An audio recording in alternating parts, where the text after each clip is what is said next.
Assalamualaikum warahmatullahi wabarakatuh. Perkenalkan, saya Ayu Anita, NPM 19220109.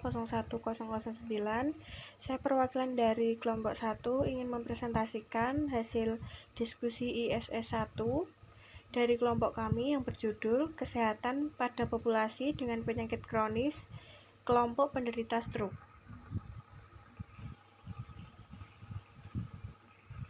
Berikut adalah nama-nama anggota kelompok dari kelompok 1.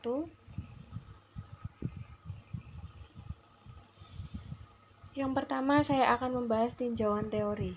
Stroke merupakan suatu kondisi perubahan neurologis berupa gangguan fungsi otak, baik vokal maupun global, yang disebabkan karena adanya gangguan suplai darah ke otak yang berkembang cepat dan berlangsung selama 24 jam atau lebih, yang dapat menyebabkan kematian tanpa adanya penyebab lain yang jelas selain vaskuler, dan prevalensi stroke di Indonesia mencapai 12,1 per 1000 penduduk di seluruh populasi. A. Insiden dan prevalensi kasus. Insiden. Indonesia merupakan salah satu negara penyumbang insiden stroke terbesar di negara Asia. Pada tahun 2013, angka kejadian stroke di Indonesia sebesar 12,10 per 1000 penduduk. Tahun 2018, Indonesia patut bersyukur karena mengalami penurunan sebesar 10,9 per 1000 penduduk dari Kemenkes 2019. Prevalensi stroke di Indonesia juga mengalami peningkatan prevalensi. Di Indonesia, penyakit ini menduduki posisi tertinggi setelah jantung dan kanker. Pada tahun 2007, hasil riset kesehatan dasar menunjukkan data 8,3 per 1000 penduduk menderita stroke. Faktor resiko. Terdapat banyak faktor resiko penyakit stroke, namun pada umumnya adalah hipertensi, diabetes mellitus, merokok, hiperkolesterolemia. Hipertensi merupakan penyebab utama. Perdarahan intraserebral, sekitar 67% dari 66% dari penderita stroke cerebral menderita hipertensi. Faktor yang dapat menimbulkan stroke dibedakan menjadi faktor resiko yang tidak dapat diubah atau tidak dapat dimodifikasi, dan faktor resiko yang dapat diubah dan dapat dimodifikasi. Faktor resiko yang tidak dapat diubah diantaranya peningkatan usia dan jenis kelamin laki-laki. Faktor resiko yang dapat diubah antara lain hipertensi, diabetes mellitus, dan dislipidemia. Hipertensi diartikan sebagai suatu keadaan di mana tekanan darah seorang melebihi batas tekanan darah normal.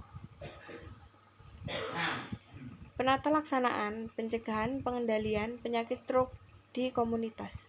Penyakit ini dapat dicegah dan dihindari melalui pengetahuan ilmu kesehatan yang cukup pada masyarakat. Mengingat tidak semua lapisan masyarakat mengerti dan memahami bagaimana cara mencegah penyakit stroke tersebut.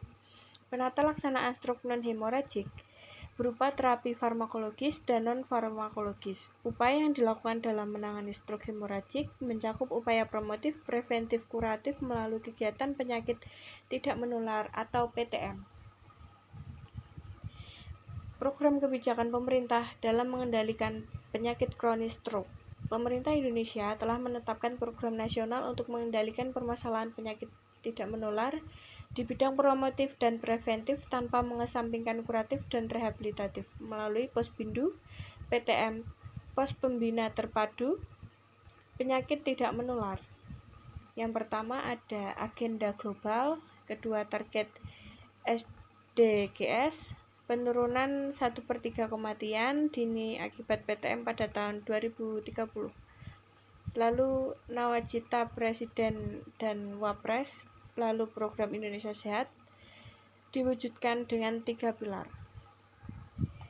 Peran perawat komunitas dalam mengendalikan penyakit kronis atau stroke.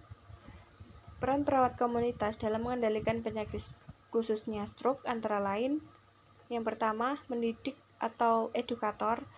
Perawat sebagai pemberi pendidikan kesehatan pada komunitas khususnya penyakit stroke. Yang kedua, care provider. Perawat sebagai pemberi asuhan keperawatan di tatanan komunitas dengan prinsip dan etika keperawatan. Yang ketiga, community leader. Perawat sebagai pemimpin komunitas. Yang terakhir, peneliti atau researcher. Perawat sebagai peneliti khusus tatanan komunitas. Penutup. Kesimpulan. Stroke merupakan kondisi neurologis berupa kerusakan pada jaringan otak yang terjadi secara tiba-tiba akibat kehilangan pasokan darah dan oksigen ke otak yang mengakibatkan kelumpuhan pada salah satu tubuh defisit sensoris, gangguan keseimbangan dan koordinasi yang menyebabkan pasien kesulitan dalam mempertahankan keseimbangan berdiri. Saran bagi tenaga kesehatan untuk memberikan edukasi kepada masyarakat mengenai penyebab, tanda gejala, serta tata laksana non-farmakologi stroke agar masyarakat mengetahui dan lebih berhati-hati untuk menjalani kehidupan sehari-hari. Berikut adalah daftar pustaka dari berbagai referensi. Terima kasih atas perhatiannya. Kurang lebihnya saya mohon maaf. Wabillahi taufiq wal hidayah. Wassalamualaikum warahmatullahi wabarakatuh.